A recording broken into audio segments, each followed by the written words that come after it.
1 ট্রিলিয়নে কয়টা শূন্য থাকে?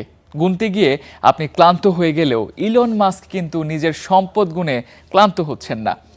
প্রযুক্তি প্রতিষ্ঠানগুলোর শেয়ারের দাম বেড়ে তিনি হয়ে গেছেন বিশ্বের প্রথম ট্রিলিয়নিয়ার। কিভাবে এই টেক টাইটান বিশ্বের শীর্ষধনীর তকমা গায়ে লাগিয়েছেন, সেই গল্পই জানবো আজকে স্টারবিজ এক্সপ্লেইনডে। Has become the world's first trillionaire. It was the record-breaking stock market debut.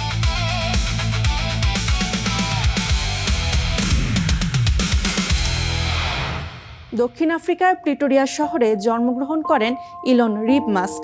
তার বাবা এরল মাস্ক ছিলেন একজন প্রকৌশলী আর মা মেই মাস্ক ছিলেন একজন মডেল ও পুষ্টিবিদ। পড়াশোনার পাশাপাশি ভাইয়ের সঙ্গে মিলে বাড়ি বাড়ি গিয়ে নিজের হাতে বানানো চকলেট স্টারডিম বিক্রি করতেন। ছোটবেলা থেকে ইলন অন্য শিশুদের থেকে কিছুটা আলাদা ছিলেন। খেলাধুলা বা আড্ডার চেয়ে বই পড়তেই বেশি পছন্দ করতেন তিনি। তবে তার শৈশব মোটেও সহজ ছিল না। অটিজম স্পেকট্রাম থাকার কারণে স্কুল জীবনে নিয়মিত বুলিংয়ের শিকার হতে হয়েছে তাকে।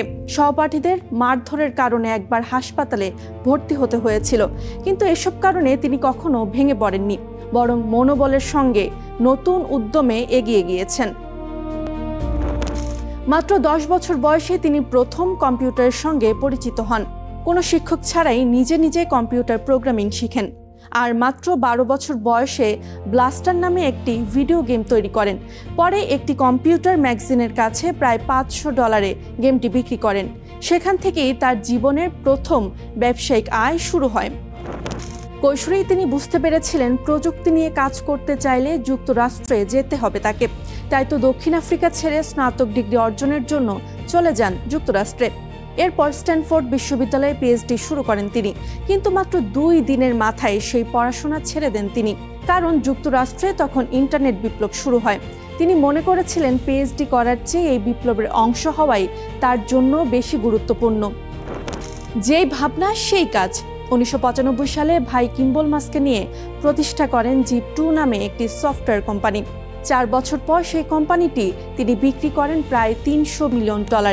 এর মাধ্যমে ইলন মাস্কের হাতে আসে প্রায় $22 মিলিয়ন। এই অর্থ নিয়েই তিনি শুরু করেন X.com নামের একটি অনলাইন ব্যাংকিং প্রতিষ্ঠান। পরবর্তীতে সেটি পেপালে রূপ নেয়। সে সময় অনলাইনে অর্থ লেনদেন ছিল জটিল ও ঝুঁকিপূর্ণ। পেপাল সেই সমস্যার সমাধান করে দ্রুত জনপ্রিয় হয়ে ওঠে। একই বছর প্রতিষ্ঠা করেন স্পেসএক্স, যদিও প্রথম 3টি রকেট উৎক্ষেপণই ব্যর্থ হয়। নিজের ব্যক্তিগত সম্পদের বড় অংশ হারান তিনি, কিন্তু চতুর্থ প্রচেষ্টায় সফল হয় ফ্যালকন 1 রকেট। এখানেই থেমে থাকেননি মাস্ক। 2 বছর পর বৈদ্যুতিক গাড়ি নির্মাতা প্রতিষ্ঠান টেসলাতে বিনিয়োগ করেন। তিনি জানতেন ভবিষ্যতে বৈদ্যুতিক গাড়ির বিকল্প নেই। 2012 সালে প্রথম তার অনুপ্রবেশ হয় 634তম বিলিয়নিয়ার হিসেবে। তখন তার সম্পদ ছিল $2 বিলিয়ন। 2020 সালে $28 বিলিয়ন নিয়ে হয়েছিলেন বিশ্বের 35তম ধনী ব্যক্তি। 1 বছরের ব্যবধানে প্রথমবারের মতো বিশ্বের শীর্ষ ধনী ব্যক্তির আসনে বসেন ইলন মাস্ক। তখন তার সম্পদ $300 বিলিয়ন উপরে। 2022 সালে টুইটার অধিগ্রহণ করেন মাস্ক। তারপর 2024 সালে নভেম্বরে মার্কিন নির্বাচনকে কাজে লাগিয়ে আয় করেছিলেন $264 বিলিয়ন।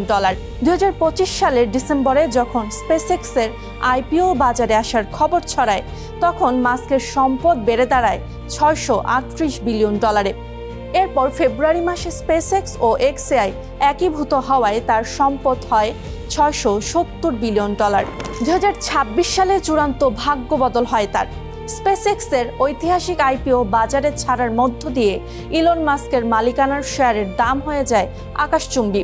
এর মধ্য দিয়ে বিশ্বের প্রথম ট্রিলিয়নিয়ার হিসেবে ইতিহাসে নিজের নাম লেখান ইলন মাস্ক।